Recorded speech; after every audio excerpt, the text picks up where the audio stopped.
Today we will start a new chapter that is digestive system. अगर हम digestive system देखें तो digestive system में हमारे एलिमेंट्री कैनाल्स आ जाते हैं, जो भी एसेसरी ऑर्गन्स होते हैं वो सब आते हैं। एलिमेंट्री कैनाल के साथ साथ हमारे mouth, oesophagus, pharynx, small intestine, stomach, large intestine, ये सब भी इसी के अंदर आता है। और एसेसरी ऑर्गन्स होते हैं जैसे कि हमारे पेनक्रियाज होता है, बाइल डक्ट होता है, और हमारे सलाइवरी ग्लैंड्स के जो 3 पेयर्स होते हैं, जो पैरोटिड ग्लैंड होता है, सबलिंगुअल होता है, सबलैंडिबुलर, ये सब हमारे जो होता है इसी के अंदर आता है। साथ में साथ इसके साथ साथ हमारे जो डाइजेस्टिव प्रोसेस में जो हमारे 5 एक्टिविटीज़ होती हैं वो भी आती हैं। तो हम देखें डाइजेशन जो होता है वो हमारे इंजाइम का भी रिक्वायरमेंट होता है, क्योंकि जो डाइजेशन होता है वो हमारे 2 पार्ट्स में डिवाइड होता है। एक तो उसमें मैकेनिकल ब्रेकडाउन होता है और दूसरा उसमें केमिकल डाइजेशन होता है।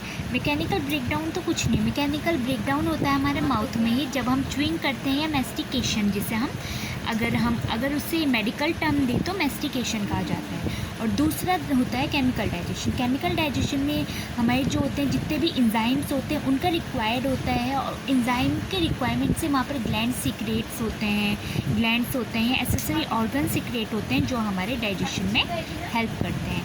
तो हमारी जो 5 एक्टिविटीज़ होती हैं जो हमारे डाइजेस्टिव सिस्टम में रिक्वायर्ड होती है, तो उसमें पहला आता है हमारा इंजेशन। इंजेशन एक ऐसा प्रोसेस है जिसमें हम क्या कर रहे हैं, फूड को अपने माउथ में रख रहे हैं, इंजेस्ट कर रहे हैं। फूड को जस्ट माउथ में रखना जो होता है, taking of food in the mouth is called ingestion, nothing else. दूसरा आता है प्रोपल्शन। प्रोपल्शन एक ऐसा प्रोसेस है जिसके थ्रू हम जितना भी माउथ में जो फूड लिया है उसको मैस्टिकेट या फिर च्यू करते हैं। थर्ड प्रोसेस आता है अब डाइजेशन। डाइजेशन जो होता है यहाँ पर वो 2 प्रोसेस से होता है हमारा। पहले होता है उसमें मैकेनिकल ब्रेकडाउन और दूसरा होता है उसमें हमारा केमिकल डाइजेशन। जैसे अभी मैंने बताया था, मैकेनिकल ब्रेकडाउन में हम मैस्टिकेशन या च्यूइंग करते हैं, फूड को जस्ट च्यू या मैस्टिकेट कर ब्रेक डाउन करते हैं। दूसरा आता है हमारा केमिकल डाइजेशन। केमिकल डाइजेशन में जो होता है हमारा जो फूड होता है उनका ब्रेक डाउन होता है, हम केमिकल इंजाइम्स का यूज़ करते हैं, उससे ग्लैंड्स प्रोड्यूस होते हैं और जो ग्लैंड्स होते हैं ब्रेक डाउन में हेल्प करते हैं। फोर्थ आता है इसमें एब्जॉर्प्शन। जो भी डाइजेस्टेड फूड होता है तो जो स्मॉल इंटेस्टाइन होता है उसमें जाकर वो एब्जॉर्ब होता है। जो भी एब्जॉर्ब फॉर्म में उसका जितना भी होता है हमारा, फिर वहाँ एब्जॉर्ब होने के बाद वो हमारे न्यूट्रिएंट्स की फॉर्म में ब्लड में जाता है, लिम्ब में जाता है, सप्लाई होता है, वहाँ पर जाकर कैपिलरीज़ के थ्रू सप्लाइड होता है, और उससे लिम्ब ब्लड से जाकर वो टिश्यूज़ के थ्रू हमारे सेल्स तक पहुँच जाता है।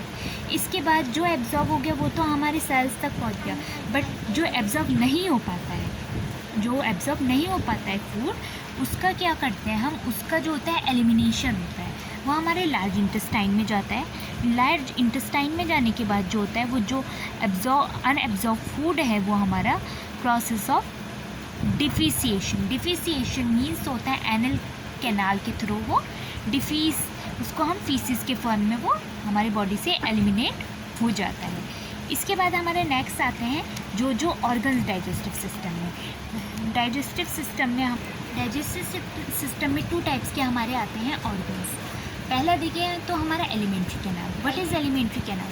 एलिमेंट्री कैनाल को हम एक और नाम से जानते हैं, उसे हम गैस्ट्रो इंटेस्टिनल ट्रैक्ट भी कहते हैं, क्योंकि वो जीआई ट्रैक्ट होता है हमारा गैस्ट्रो इंटेस्टिनल ट्रैक्ट, क्योंकि वो हमारा यहाँ गैस्ट्रिक रीजन से स्टार्ट होकर पूरे इंटेस्टाइन तक होता है, इसलिए वो गैस्ट्रो इंटेस्टिनल ट्रैक्ट। ये यूजुअली हमारे 5 मीटर लंबा होता है।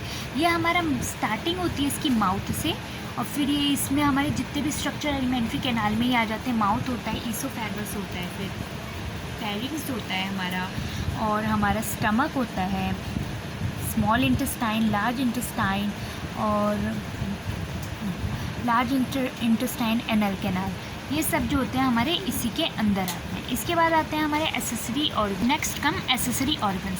एसेसरी ऑर्गन्स जो होते हैं हमारे, उसमें सिक्रेशन, जो भी हमारे जो होता है एलिमेंट्री ट्रैक्ट में जो भी सिक्रेशंस होता है, इंजाइमेटिक फॉर्मेशन होता है, ग्लैंड्स के थ्रू होता है, या फिर सर्टेन ऑर्गन्स को लाइन करने की वजह से। जैसे हम ले सकते हैं हमारे जो भी गैस्ट्रिक जूसेस सिक्रेट होते हैं वो ग्लैंड्स करता है, और वो स्टमक की लाइनिंग पे होते हैं। जैसे हमें पता है स्टमक पे HCl का सिक्रेशन होता है जो मीडियम बनाए रखता है। और अगर हम देखें तो एसेसरी ऑर्गन्स में हमारे 3 पेयर और सलाइवरी ग्लैंड्स हैं। 3 पेयर्स ऑफ सलाइवरी ग्लैंड जो होता है उसमें पहला होता है हमारा पैरोटिड ग्लैंड, दूसरा होता है सबमैंडिबुलर ग्लैंड, और तीसरा होता है हमारा सबलिंगुअल ग्लैंड। फिर आता है इसमें ही पेनक्रियाज भी आते हैं, और फिर आता है हमारा लीवर और biliary tract. Biliary tract is nothing, it is just a biliary duct और बाइल जूस जहाँ से हमारा सीक्रेट होता है। ये यूजुअली हमारा लीवर के ही अंदर होता है। जो भी हमारे ऑर्गन्स या फिर जो भी ऑर्गन्स या जो भी ग्लैंड्स होते हैं जो फिजियोलॉजिकली और एनाटॉमिकली, फिजियोलॉजिकली हम कह सकते हैं जो फिजियोलॉजी बताते हैं, और एनाटॉमिकली भी दोनों पूरी तरीके से लिंक्ड होते हैं इससे। डाइजेशन और एब्जॉर्प्शन जो होता है हमारा स्टेजेस के फॉर्म में होता है। हमें पता है कि 5 स्टेजेस होती हैं, तो पूरा जो डाइजेशन और एब्जॉर्प्शन होता है तो स्टार्टिंग पहले उसमें इंजेशन होता है, फिर प्रोपल्शन होता है, फिर डाइजेशन होता है, फिर एब्जॉर्प्शन होता है और उसी के बाद एलिमिनेशन होता है।